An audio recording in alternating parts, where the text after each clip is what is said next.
आज हम एक बहुत ही जानी पहचानी सी फीलिंग पर बात करने वाले हैं। हाँ, वो एहसास जब आप लोगों से घिरे तो होते हैं, पर अंदर से अकेले। बिल्कुल।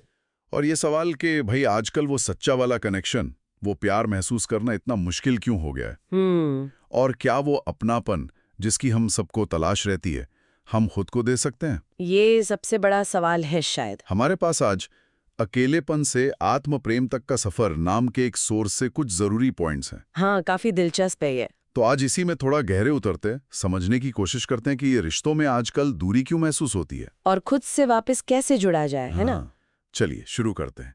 एक तरफ तो देखिए सोशल मीडिया है, सब चमक दमक, हाँ, परफेक्ट लाइफ। तो मुस्कुराते चेहरे, ढेर सारे लाइक्स, लगता है सब कितना खुश है, कितना कनेक्टेड है।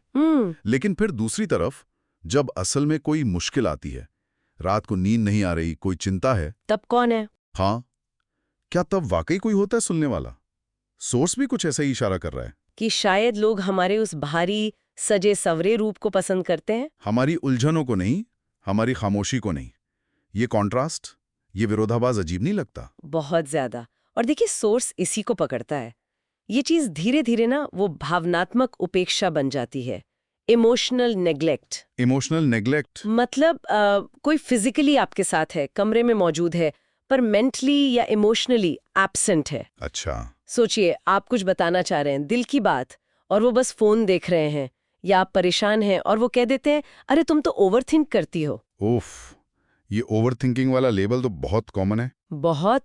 और सोर्स कहता है ये हजारों छोटी छोटी चुभनों जैसा है, दिखता नहीं पर असर गहरा होता है। धीरे धीरे आपका जो आत्ममूल्य है, सेल्फ वर्थ, वो कम होने लगता है।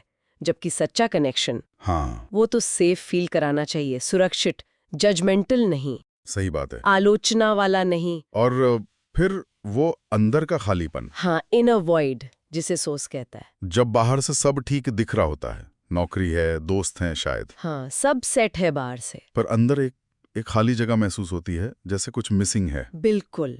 और सोर्स कहता है ये सिर्फ उदासी नहीं है, ये ऐसे जैसे आपकी पहचान का, आपकी जरूरतों का कोई हिस्सा खो गया है। हाँ, जैसे उसके लिए कोई जगह ही नहीं बची, आपकी भावनाओं के लिए, आपकी जरूरतों के लिए। और ये एहसास बहुत भारी हो सकता है। ये तो है। बिल्कुल। पर अच्छी बात यह है कि सोर्स सिर्फ प्रॉब्लम नहीं बताता, वो राह भी दिखाता है। अच्छा, कैसे? सवाल यही है कि इस खालीपन से, इस उपेक्षा के एहसास से उभरा कैसे जाए। हाँ, ये जानना जरूरी है। देखिए, एक थोड़ी कड़वी लगने वाली सच्चाई जो सोच सामने रखता वो ये कि प्यार वो कोई ऐसी चीज नहीं है जिसे कमाना पड़ता है। कमाना पड़ता है मतलब जिसके लिए आपको लगातार खुद को साबित करना पड़े। ये आपका हक है, इट्स योर बर्थ राइट। और इसकी शुरुआत कहीं बाहर से नहीं होती। तो कहाँ से? अपने अंदर से, खुद से। अपने अंदर से? ये कैसे करते, मतलब प्रैक्टिकली? मतलब खुद से वैसे बात करना जैसे आप किसी दोस्त से करते हैं जिसे आप बहुत प्यार करते हैं। अच्छा। नरमी से, बिना जजमेंट के, अपनी जरूरतों को पहचानना और उन्हें इम्पोर्टेंस देना।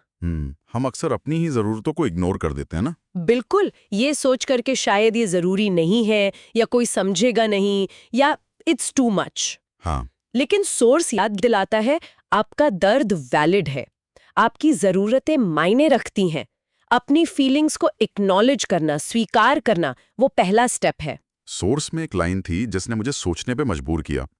आप प्यार के अयोग्य नहीं हैं, आपको बस उससे कम में समझौता करना सिखाया गया जिसके आप हकदार हैं। हाँ, ये बहुत पावरफुल लाइन है। इसका मतलब क्या है असल जिंदगी में? इसका सीधा सा मतलब है उन लोगों में या उन सिचुएशंस में प्यार या वैलिडेशन ढूंढना बंद करना जहां वो है ही नहीं, जहां से वो मिल ही नहीं सकता। खासकर शायद उन लोगों से जो खुद अंदर से खाली हो या खुद से ही प्यार ना कर पाते हो। अच्छा। सोर्स कहता है सबसे पहला काम है अपने और अपने बीच की दूरी को कम करना। अपने और अपने बीच की दूरी? हाँ, खुद को जानना, अपनी बाउंड्रीज सेट करना सीखना, अपनी इज्जत करना सीखना। तो मतलब दूसरों से उम्मीद रखने से पहले खुद से रिश्ता ठीक करना होगा। एग्जैक्टली। सोर्स साफ कहता है हर इंसान शांति का, रियल कनेक्शन का और बिना शर्त वाले क्लियर प्यार का हकदार है।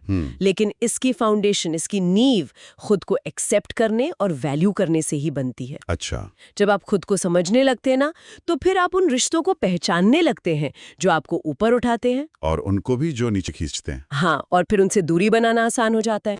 ये तो पूरी सोच बदलने वाली बात है, एक नया नजरिया है बिल्कुल।